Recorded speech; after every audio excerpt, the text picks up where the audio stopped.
अध्याय 2। संजय बोले, तब चिंता और विषाद में डूबे अर्जुन को, जिसकी आंखों में आंसू भर आए थे, मधुसूदन ने यह वाक्य कहे। श्री भगवान बोले, हे अर्जुन, यह तुम किन विचारों में डूब रहे हो जो इस समय गलत है, स्वर्ग और कीर्ति के बाधक है। तुम्हारे लिए इस दुर्बलता का साथ लेना ठीक नहीं। इस नीच भाव हृदय की दुर्बलता का त्याग करके उठो हे परंतप। अर्जुन बोले, हे अरिसुदन, मैं किस प्रकार भीष्म, संख्य और द्रोण से युद्ध करूंगा? वे तो मेरी पूजा के हकदार हैं। इस महानुभाव गौरियों की हत्या से तो भीख मांगकर जीना ही बेहतर होगा। उनको मारकर जो भोग हमें प्राप्त होंगे वे तो सब खून से रंगे होंगे। हम तो यह भी नहीं जानते कि हम जीतेंगे या नहीं, और यह भी नहीं कि दोनों में से बेहतर क्या है, उनका जीतना या हमारा, क्योंकि जिन्हें मारकर हम जीना भी नहीं चाहेंगे, वही धृतराष्ट्र के पुत्र हमारे सामने खड़े हैं। इस दुख चिंता ने मेरे स्वभाव को छीन लिया है और मेरा मन शंका से घिरकर सही धर्म को नहीं देख पा रहा है। मैं आपसे पूछता हूँ, जो मेरे लिए निश्चित प्रकार से अच्छा हो वही मुझे बताइए। मैं आपका शिष्य हूँ और आपकी ही शरण लेता हूँ। मुझे नहीं दिखता कैसे इस दुख का, जो मेरी इंद्रियों को सुखा रहा है, अंत हो सकता है। भले ही मुझे इस भूमि पर अति समृद्ध और शत्रुहीन राज्य या देवताओं का भी राज्यपद क्यों न मिल जाए। संजय बोले, ऋषिकेश, श्री गोविंद जी को परंतप अर्जुन गुंडाकेश यह कहकर चुप हो गए कि मैं युद्ध नहीं करूंगा। हे भारत, दो सेनाओं के बीच में शोक और दुख से घिरे अर्जुन को प्रसन्नता से ऋषिकेश ने यह बात बोली। श्री भगवान बोले, जिनके लिए शोक नहीं करना चाहिए उनके लिए तुम शोक कर रहे हो, और बोल तुम बुद्धिमानी की तरह रहे हो। ज्ञानी लोग उनके लिए शोक करते हैं जो चले गए, और ना कि उनके लिए जो है। ना तुम्हारा, ना मेरा, और ना ही यह राजा को दिख रहे हैं कि इनका कभी नाश होता है, और यह भी नहीं कि हम भविष्य में नहीं मरेंगे।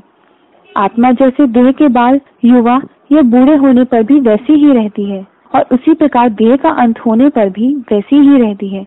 बुद्धिमान लोग इस पर व्यथित नहीं होते। हे कौन्तेय, सर्दी गर्मी, दुख सुख, यह सब तो केवल स्पर्श मात्र है, आते जाते रहते हैं, हमेशा नहीं रहते। इन्हें सहन करो। हे भारत, हे पुरुषर्व, वह धीर पुरुष जो इनसे व्यथित नहीं होता, जो दुख और सुख में एक सा रहता है, वह अमरता के लायक हो जाता है। न असत कभी रहता है और सत न रहे, ऐसा कभी हो नहीं सकता। इन दोनों की ही असलियत वह देख चुके हैं जो सार को देखते हैं। तुम यह जानो कि उसका नाश नहीं किया जा सकता जिसमें यह सब कुछ स्थित है, क्योंकि जो अमर है उसका नाश करना किसी के बस में नहीं। यह देह तो मरणशील है, लेकिन शरीर में बैठने वाला अंतहीन कहा जाता है। इस आत्मा को ना तो अंत है और ना ही इसका कोई मेल है। इसलिए युद्ध करो हे भारत। जो इसे मारने वाला जानता है, फिर जो इसे मरा मानता है, वे दोनों ही नहीं जानते। यह ना मरती है और ना ही मारती है। यह ना कभी पैदा होती है और ना ही कभी मरती है। यह तो अजन्मी, अंतहीन, शाश्वत और अमर है, सदा से है, कब से है। शरीर के मरने पर भी इसका अंत नहीं होता।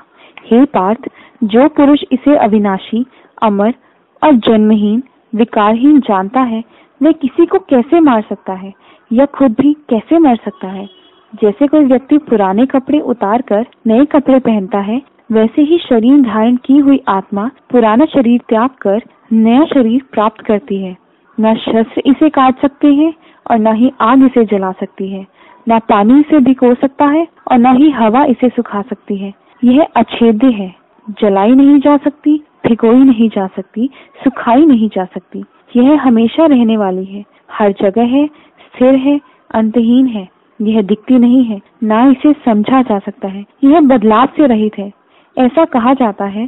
इसलिए इसे ऐसा जानकर तुम्हें शोक नहीं करना चाहिए।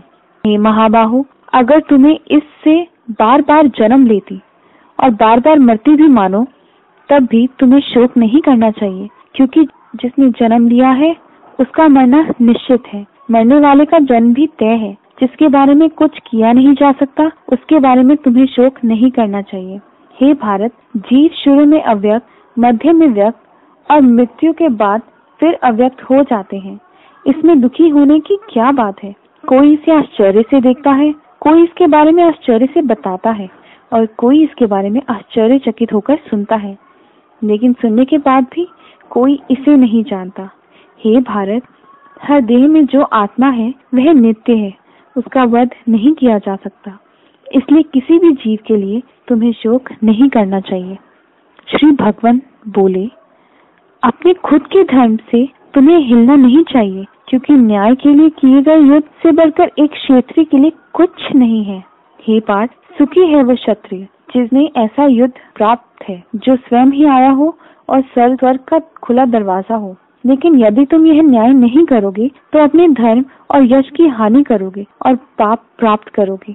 तुम्हारे अंतहीन अपशय की लोग बात करेंगे। ऐसी अपकृति एक प्रतिष्ठित मनुष्य के लिए मृत्यु से भी बढ़ सकती है। महारथी योद्धा तुम्हें युद्ध के भय से भागा समझेंगे। जिनके मत में तुम ऊंचे हो, उन्हीं की नजरों में गिर जाओगे। अहित की कामना से बहुतना बोलना लायक वाक्य से तुम्हारे विपक्षी तुम्हारा सामर्थ्य की निंदा करेंगे। इससे बढ़कर दुखदाई क्या होगा? यदि तुम युद्ध में मर जाते हो तो तुम्हें स्वर्ग मिलेगा, और यदि जीतते हो तो इस धरती को भोगोगे। इसलिए उठो हे कौन्तेय, और निश्चय करके युद्ध करो। सुख दुख को, लाभ हानि को, जय और हार को एक साथ देखते हुए ही यह युद्ध करो। ऐसा करते हुए तुम्हें पाप नहीं मिलेगा।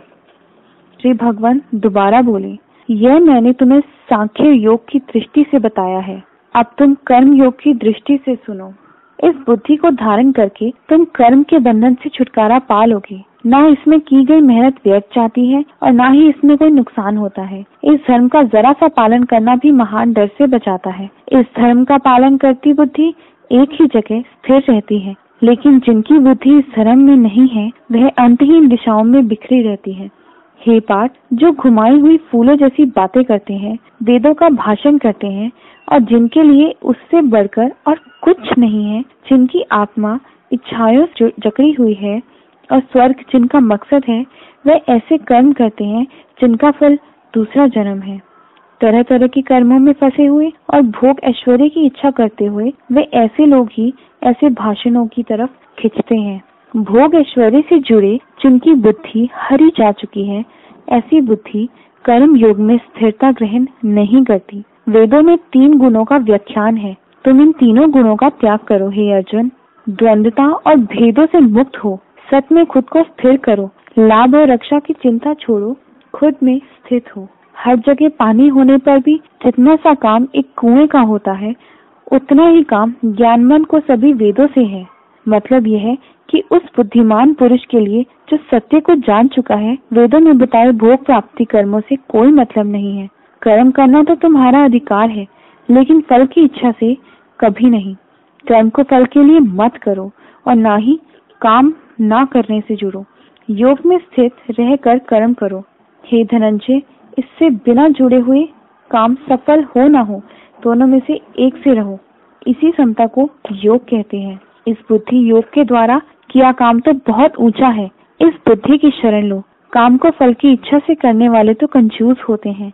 इस बुद्धि से युक्त होकर तुम अच्छे और बुरे कर्म दोनों से छुटकारा पा लोगे। इसलिए योग को धारण करो। यह योग ही काम करने में असली कुशलता है। इस बुद्धि से युक्त होकर मुनि लोग किए हुए काम के नतीजों को त्याग देते हैं। इस प्रकार जन्म बंधन से मुक्त होकर वे दुख से परे स्थान प्राप्त करते हैं। जब तुम्हारी बुद्धि अंधकार से ऊपर उठ जाएगी, तब क्या सुन चुके होगे और क्या सुनने वाला है, उसमें तुम्हें कोई मतलब नहीं होगा। एक दूसरे को काटते उपदेश और श्रुतियां सुन सुनकर जब तुम अधिक स्थिर रहोगे, तब तुम्हारी बुद्धि स्थिर हो जाएगी और तुम योग को प्राप्त कर लोगे। अर्जुन बोले, हे केशव, जिसकी बुद्धि ज्ञान में स्थिर हो चुकी है वह कैसा होता है? ऐसा स्थिरता प्राप्त किया व्यक्ति कैसे बोलता, बैठता, चलता और फिरता है? श्री भगवान बोले, हे पार्थ, जब वह अपने मन में स्थित सभी कामनाओं को निकाल देता है और अपने आप में ही अपनी आत्मा को संतुष्ट रखता है, तब उसे ज्ञान और बुद्धिमत्ता में स्थित कहा जाता है। जब वह दुख से विचलित नहीं होता और सुख से उसके मन में कोई उमंगे नहीं होती, इच्छा और तड़प, डर और गुस्से से मुक्त, ऐसे स्थित हुए धीर मनुष्य को ही मुनि कहा जाता है। किसी भी और ना जुड़ा रहे। अच्छा या बुरा कुछ भी पाने पर जो ना उसकी कामना करता है और ना उससे नफरत करता है, उसकी बुद्धि ज्ञान में स्थित है। जैसे कछुआ अपने सारे अंगों को खुद में समेट लेता है, वैसे ही जिसने अपनी इंद्रियों को उनके विषयों से निकालकर खुद में समेट रखा है, वह ज्ञान में स्थित है। विषयों का त्याग किए देने पर उनका स्वाद ही बचता है। परम को देखने पर वह स्वाद भी मन से छूट जाता है। हे कौन्तेय, सावधानी से संयमता का अभ्यास करते हुए पुरुष के मन में भी उसकी चंचल इंद्रियां बलपूर्वक छीन लेती हैं। उन सबको संयम कर मेरा ध्यान करना चाहिए, क्योंकि जिसकी इंद्रियां वश में है वही ज्ञान में स्थित है। चीजों के बारे में सोचते रहने से मनुष्य को उनसे लगाव हो जाता है। इससे उसमें इच्छा पैदा होती है और इच्छाओं से गुस्सा पैदा होता है। गुस्से से दिमाग खराब होता है और उसकी याददाश्त पर पर्दा पड़ जाता है। याददाश्त पर पर्दा पड़ जाने से आदमी की बुद्धि नष्ट हो जाती है और बुद्धि नष्ट हो जाने पर आदमी खुद का ही नाश कर बैठता है। इंद्रियों को राग और द्वेष से मुक्त कर खुद के वश में कर जब मनुष्य विषयों का संयम से ग्रहण करता है तो वह प्रसन्नता और शांति प्राप्त करता है। शांति से उसके सारे दुखों का अंत हो जाता है, क्योंकि शांति चित्त मनुष्य की बुद्धि जल्दी ही स्थिर हो जाती है। जो संयम से युक्त नहीं है, जिसकी इंद्रियां वश में नहीं है, उसकी बुद्धि भी स्थिर नहीं हो सकती और ना ही उसमें शांति की भावना हो सकती है। और जिसमें शांति की भावना नहीं है, वह शांत कैसे हो सकता है? जो शांत नहीं हो सकता, उसे सुख कैसे प्राप्त हो सकता है? मन अगर विचरती हुई इंद्रियों के पीछे कहीं भी लग लेता है, तो वह बुद्धि को भी अपने साथ वैसे ही खींचकर ले जाता है जैसे एक नाव को हवा खींच के ले जाती है। इसलिए हे महाबाहो, जिसकी सभी इंद्रियां अपने विषयों से पूरी तरह हटी हुई हैं, सिमटी हुई हैं, उसी की बुद्धि स्थिर होती है। जो सबके लिए रात है, उसमें संयमी जागता है, और जिसमें सब जागते हैं, उसे मुनिरात की तरह देखता है। नदियां जैसे समुद्र जो एकदम भरा, अचल और स्थिर रहता है, में आकर शांत हो जाती हैं। उसी प्रकार जिस मनुष्य में सभी इच्छाएं आकर शांत हो जाती हैं, वह शांति प्राप्त करता है, ना कि वह जो उनके पीछे भागता है। सभी कामनाओं का त्याग कर जो मनुष्य स्पृहरित रहता है, जो मैं और मेरा रूपी अहंकार को भूल विचारता है, वह शांति को प्राप्त करता है। भ्रम में स्थित मनुष्य ऐसा होता है, हे पार्थ, इसे प्राप्त करके वो फिर भटकता नहीं। अंत समय में भी इस स्थिति में स्थित वह भ्रम निवारण प्राप्त करता है।